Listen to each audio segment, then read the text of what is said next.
77 TV.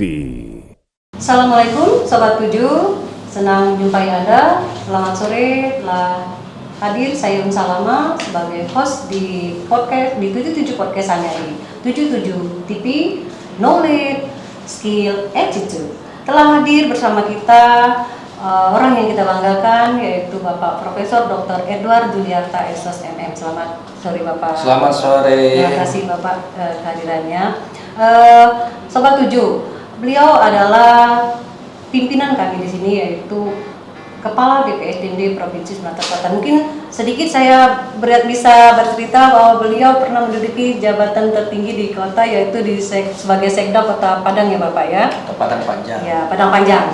Bapak izinkan kami untuk membacakan pantun pembuka Bapak. Jalan-jalan ke Jakarta, muter dulu di Jalan Asia Afrika. Selamat datang Profesor Edward Juliarta, sumber inspirasi kita semua. Ya Bapak, bagaimana hari ini Pak? Hari ini ya, Assalamualaikum warahmatullahi wabarakatuh. Teman-teman sahabat TV7, Alhamdulillah hari ini ya seperti biasa lah kita melaksanakan berbagai macam kegiatan. Dan Alhamdulillah juga semua sampai dengan sore hari ini bisa berjalan dengan lancar, tidak ada yang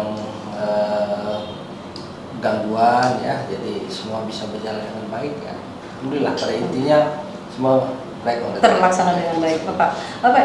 Di acara kita di 77 Podcast kita dengan beberapa narasumber ingin menggali beberapa hal terkait mungkin kompetensi, juga skill dan sebagainya. Baru-baru ini Bapak sebagai Kepala BPSDMD Provinsi Sumsel yang juga sebagai pemrakarsa terlaksananya podcast dengan channel YouTube 77 TV juga telah melakukan gebrakan-gebrakan Bapak. Salah satunya Bapak juga telah melakukan progres Bapak terkait dengan akreditasi. Boleh Bapak kami mendapatkan informasi terkait dengan progres percepatan akreditasi yang ada di lingkungan BPSDMD Provinsi Bapak. Ya, makasih. Intinya begini, bahwa BPSDMD Provinsi Sumatera Selatan punya tugas pokok dan fungsi dalam rangka mengembangkan sumber daya manusia daerah di Provinsi Sumatera Selatan. Dan kita pahami bersama bahwa tanpa adanya organisasi ini tentu kita akan merasa kesulitan dalam memastikan perjalanan karir daripada pegawai yang ada di lingkungan pemerintah Provinsi Sumatera Selatan, bahkan juga di 17 kabupaten kota, dan bisa juga di seluruh Pulau Sumatera bisa seperti itu. Katakanlah, kenapa biasanya kan masing-masing yang namanya provinsi itu mempunyai badan pengembangan sumber daya manusia sendiri-sendiri. Kalau di kabupaten kota bergabung dengan kepegawaian. Nah, atas dasar itulah kemudian saya menganggap bahwa hal penting bagi kita untuk memastikan standarisasi.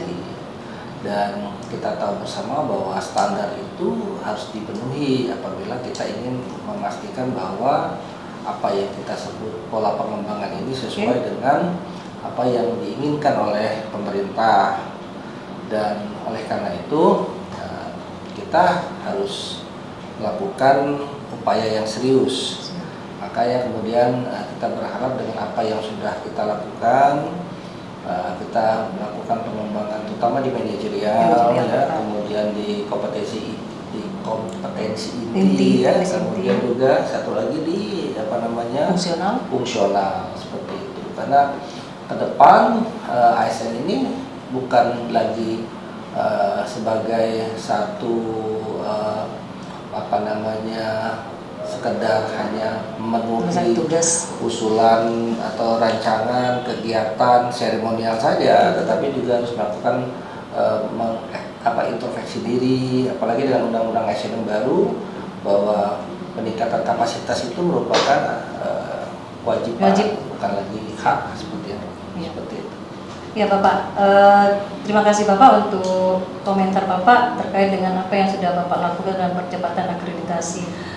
Saya juga pernah mendapatkan informasi dari Bapak bahwa Bapak ada ide-ide terkait dengan posisi BPSDM Prop Sumsel di wilayah Sumatera Selatan Bapak terkait juga dengan Ya, kita punya modal yang luar biasa dan perjalanan lembaga ini kita tahu bersama bahwa sudah lama ya. Jadi kita harus memberikan satu privilege ya kepada Sumatera Selatan dengan eksistensi kita ini. Ya, kita berharap nantinya supaya betul-betul kita ini bisa menjadi tumbuhan dalam kata pengembangan ini, apakah itu namanya hub ya, ataukah namanya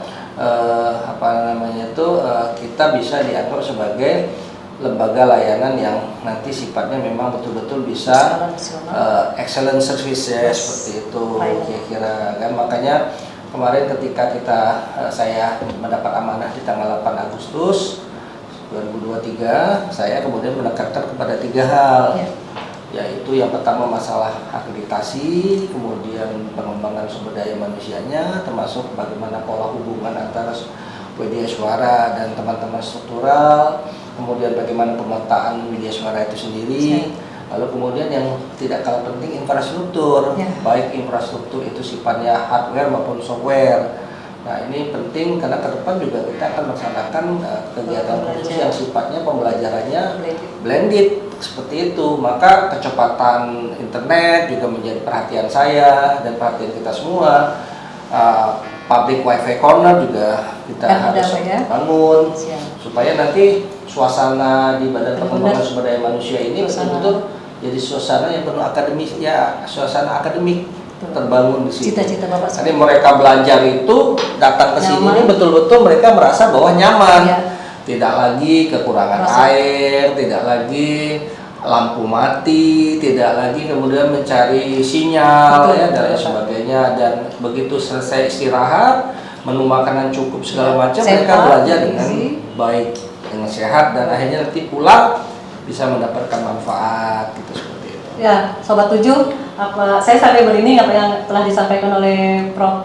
Edward terkait dengan cita-cita beliau dan mudah-mudahan kita bisa mendukung. Nah, Bapak terkait dengan tadi nomor 2 Bapak target pengembangan kompetensi SDM ASN khususnya di Sumsel dan juga di 17 kabupaten kota Pak untuk ke depan. Ya, target pengembangan sumber daya manusia. Nah, kalau kita bicara tentang target, kita tentu bicara tentang profesionalitas. Maka saya mengajak kita semua untuk membenahi profesionalitas kita itu, mulai dari skill, mulai dari knowledge, mulai dari attitude. Nah, kita tahu pada zaman yang seperti sekarang ini pengembangan kompetensi itu menjadi satu keniscayaan. Jadi kalau kita tidak bisa berkompetisi, maka kita pasti akan ketinggalan. Nah, bagaimana kita bisa berkompetisi? Ya tentu harus berkompetensi. Sehingga kompetensi inilah yang menjadi sarana kita untuk memastikan bahwa kita bukan hanya sebagai follower, kita juga sebagai inisiator, sebagai leader yang tentunya akan menjadi pemimpin-pemimpin yang kita sebut dengan pemimpin perubahan di tempatnya masing-masing. Siap, Bapak. Itu pun terjadi akan dilakukan di 17 kabupaten kota ya Bapak ya? Ya, semua kita ngajak semua nanti kita sama-sama benahi ya, kita menjadi epicentrum dalam hal perubahan itu. Dan saya juga berharap nanti teman-teman di sini pasti kalau ke depan mendukung apa yang menjadi cita-cita kita bersama. Nanti kalau kemudian ini jadi hub, maka kemudian tentu akan banyak sekali keuntungan yang bisa kita dapatkan. Bukan hanya keuntungan sebagai lembaga, tapi keuntungan bahwa aparatur sipil negara kita itu betul-betul mempunyai profesionalitas yang lebih meningkat. Ya, jadi tentunya harus dimulai dari kita dulu Pak. Betul. Jadi 20 JP yang menjadi kewajiban itu harus Anda siapkan ya.